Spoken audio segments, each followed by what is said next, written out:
मागच्या लेक्चरला आपण महाराष्ट्राचे पुनर्रचित प्रशासकीय विभाग व जिल्हे हा भाग बघितलेला आहे।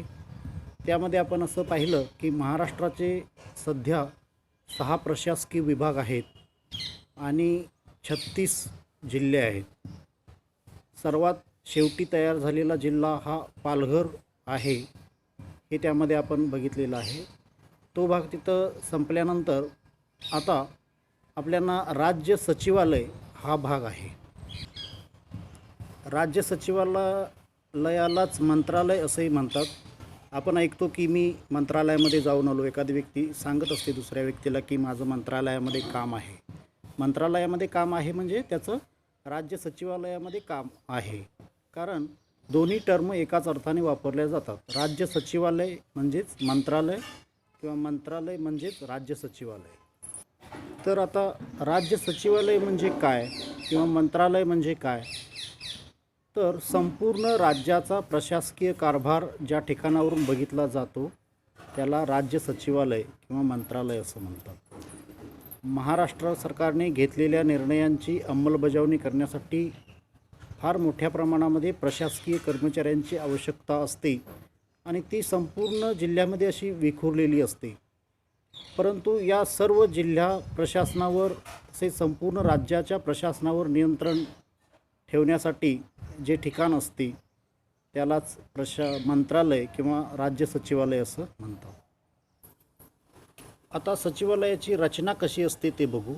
राज्य शासन चालवणारे प्रमुख 3 घटक असतात, त्याच्यामध्ये मंत्री, सचिव आणि विभाग प्रमुख यांचा समावेश होतो। तर मंत्रालयामध्ये हे 3 मुख्य घटक असतात, मंत्री, सचिव आणि विभाग प्रमुख। मंत्री आपापल्या खात्याचे धोरण ठरवत आहेत व ते ठरवत असताना त्यांना मंत्रालयातील विविध सचिवांचे सहकार्य मिळते।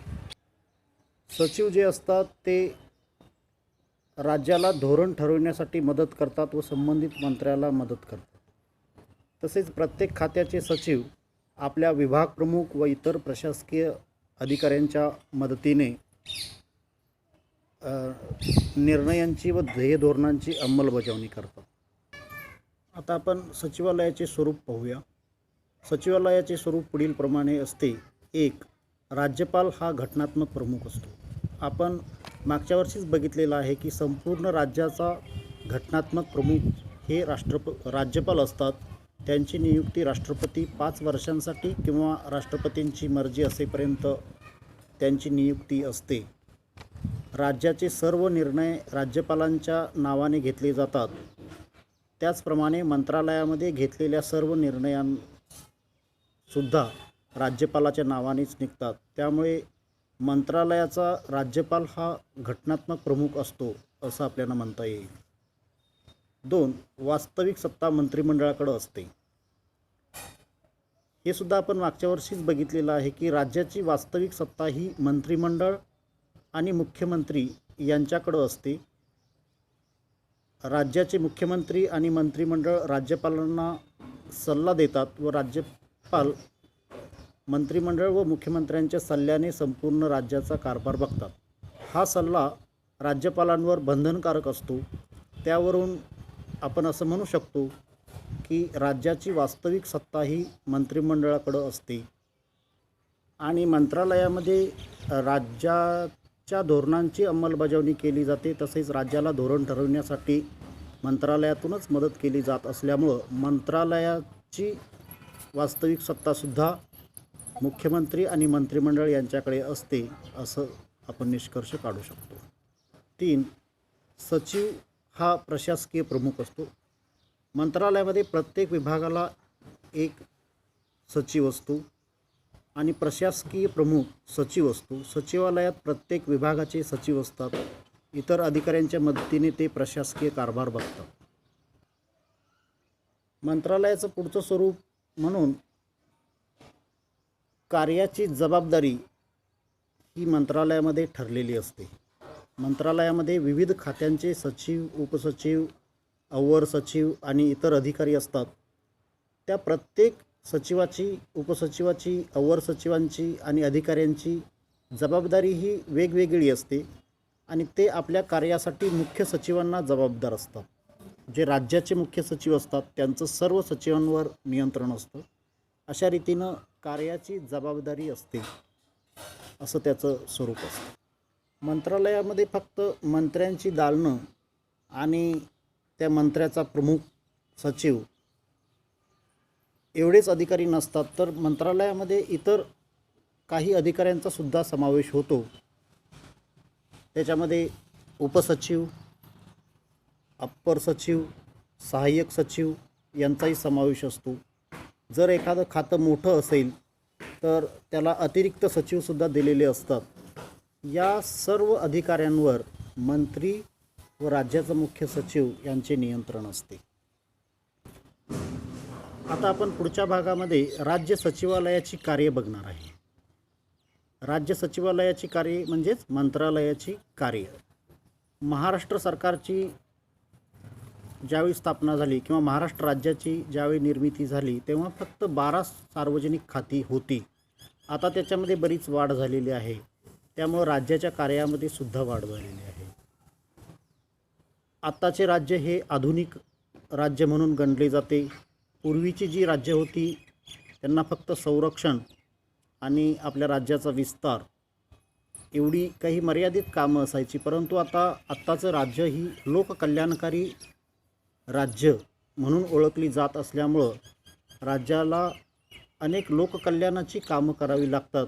त्यामुळं राज्याच्या कार्यामध्ये पूर्वीपेक्षा फारच वाढ झालेली असते. संपूर्ण जनतेचा विकास, राज्याचा विकास करण्याची जबाबदारी राज्यावर असते. म्हणून राज्याच्या कार्यामध्ये ही जी वाढ झालेली आहे त्या संपूर्ण वाढीचा बोजा जो आहे तो मंत्रालयावर येत असतो. म्हणून मंत्रालयाची कामंसुद्धा वाढलेली आहेत. कारण राज्यानं घेतलेल्या सर्व निर्णयांची आणि कायद्याची अंमलबजावणी करण्याची जबाबदारी शेवटी मंत्रालयावर येऊन पडते. त्यामुळे मंत्रालयाच्या कामामध्ये दिवसेंदिवस वाढ होत आहे. सद्यस्थितीचा जर आपण विचार केला तर राज्य सचिवालयाला पुढील कामे करावी लागतात किंवा मंत्रालयाला पुढील कामे करावी लागतात. त्यामध्ये एक, राज्याचे धोरण ठरविणे. राज्याच्या विविध खात्यासंबंधी धोरण ठरविण्याचा व निर्णय घेण्याचा अधिकार मंत्री व मुख्यमंत्र्यांकडे असतो. परंतु राज्याचे धोरण ठरवित असताना किंवा राज्याचे महत्त्वाचे निर्णय घेत असताना राज्य सरकारला किंवा मंत्र्यांना सचिवांच्या सल्ल्याची गरज असते. कारण मंत्री हे राजकीय व्यक्ती असते. त्याला प्रशासनाचा अनुभव असेलच असं काही नाही किंवा त्या खात्यासंबंधी संपूर्ण ज्ञान त्यांना असतोच असं काही नाही. म्हणून त्या खात्यासंबंधी जर महत्त्वाचा निर्णय घ्यायचा असेल किंवा एखादं महत्त्वाचं धोरण ठरवायचं असेल तर त्यांना सचिवांची गरज भासते. म्हणून राज्याचे विविध सचिव, त्या प्रत्येक खात्याला जो सचिव दिलेला असेल तो त्या खात्याला निर्णय घेत असताना मदत करत असतो. कारण सचिव हे IAS दर्जाचे वरिष्ठ अधिकारी असतात. त्यांना कामाचा दांडगा अनुभव असतो. खात्याच्या बारीक सारीक गोष्टींची त्यांना माहिती असते. म्हणून मंत्र्याला सचिव सल्ला देतात आणि त्यानुसार मंत्री त्या संबंधित खात्याचे निर्णय घेत असतात. अशा रीतीनं राज्याचे धोरण ठरवित असताना मंत्रिमंडळ व मुख्यमंत्री निर्णय घेतात, परंतु त्यांना वरिष्ठ अधिकाऱ्यांच्या सल्ल्याची गरज असते. दुसरं काम आहे नवीन कायद्यांची निर्मिती. नवीन कायद्यांची निर्मिती करण्याचा अधिकार तसा विधिमंडळाला असतो. ही तुमच्या मनातील शंका जी आहे ती खरी आहे. नवीन कायद्यांची निर्मिती करणे, जुन्या कायद्यात बदल करणे किंवा कालबाह्य कायदे रद्द करण्याचा ॲब्सोल्यूट अधिकार हा राज्य विधिमंडळाला असतो. परंतु ही कायद्यांची प्रक्रिया किंवा कायदे संमत करून घेण्याची कार्य सरकारच विधिमंडळाकडून करवून घेत असते. कारण सरकारचं विधिमंडळामध्ये बहुमत असतं. प्रत्यक्षात कायद्यांची निर्मिती करत असताना सचिवांची भूमिका खूप महत्त्वाची असते. कारण कोणताही कायदा तयार करायचा असेल तर त्या कायद्याला अनेक टप्प्यांमधून जावं लागतं. सर्वात प्रथम त्या कायद्याचा मसुदा तयार करावा लागतो. त्या मसुद्यामध्ये त्या कायद्याचं नाव, त्याचं स्वरूप, त्या कायद्याची का आवश्यकता आहे आणि त्या कायद्याचे इतर बारीक सारीक नियम यांची मांडणी केलेली असते. त्याला कच्चा मसुदा असं म्हणतात.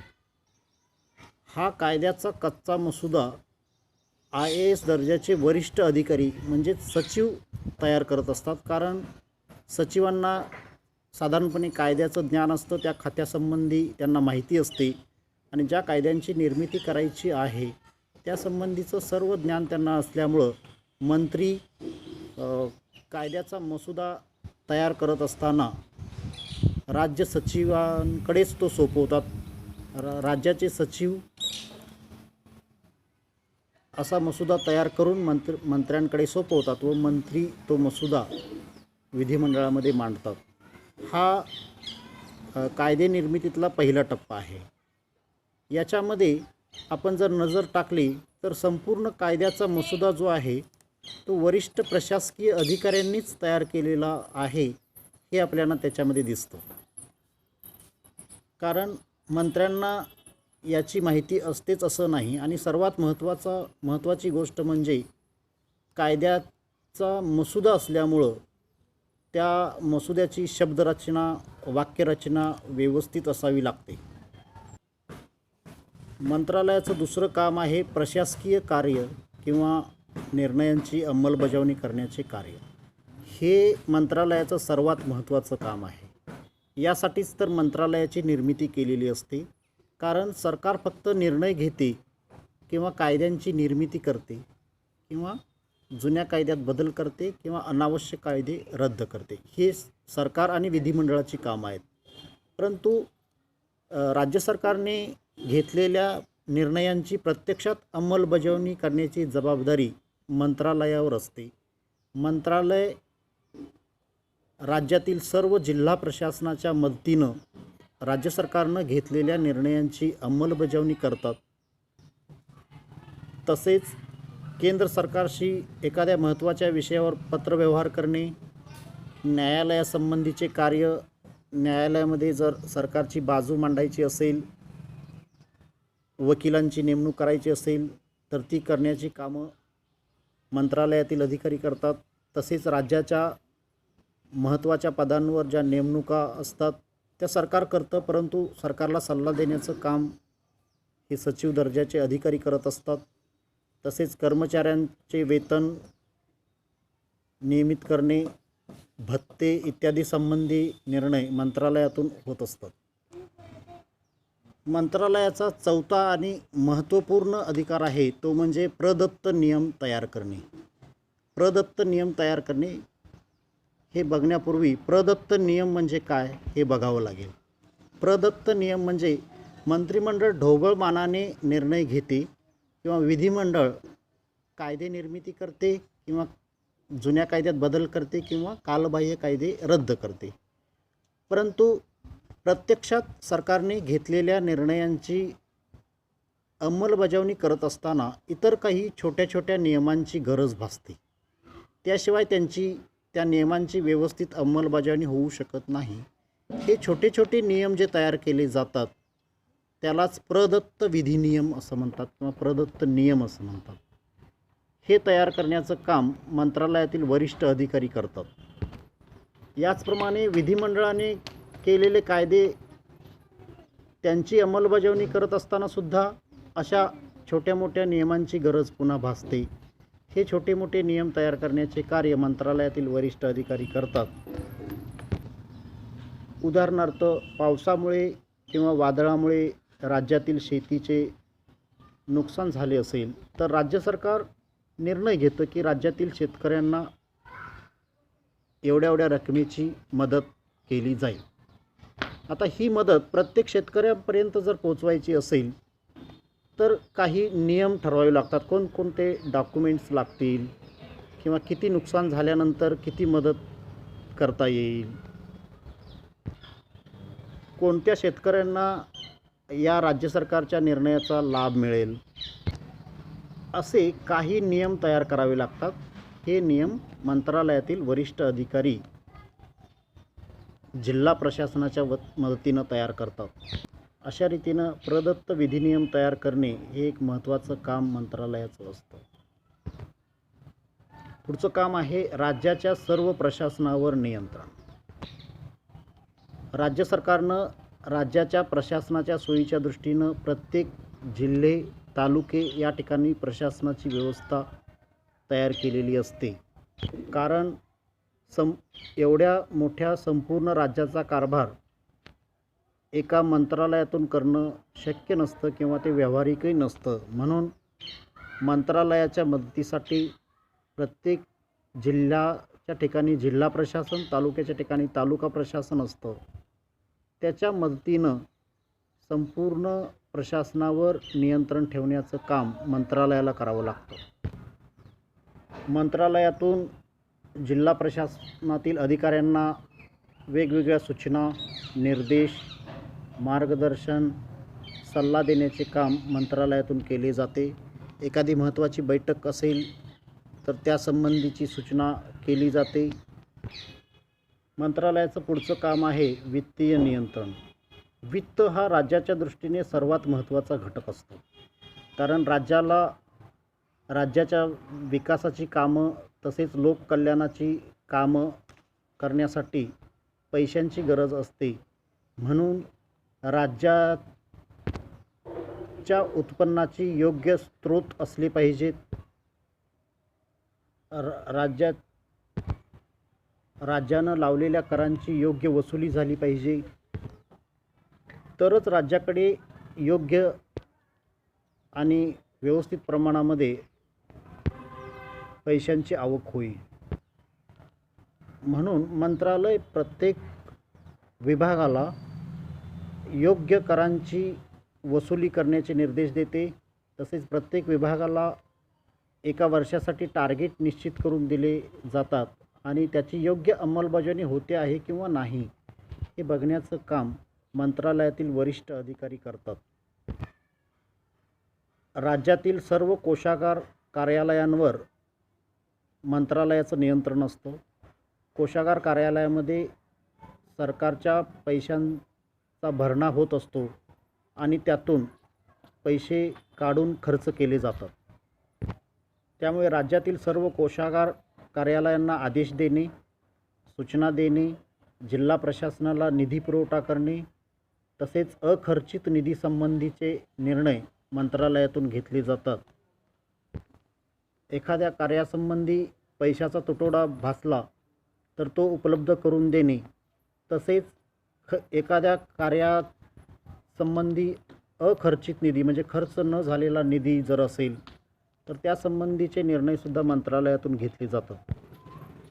मंत्रालयाचा पुढचा अधिकार आहे माहितीचं संकलन करणे. हे एक मंत्रालयाचं सर्वात महत्त्वपूर्ण काम आहे.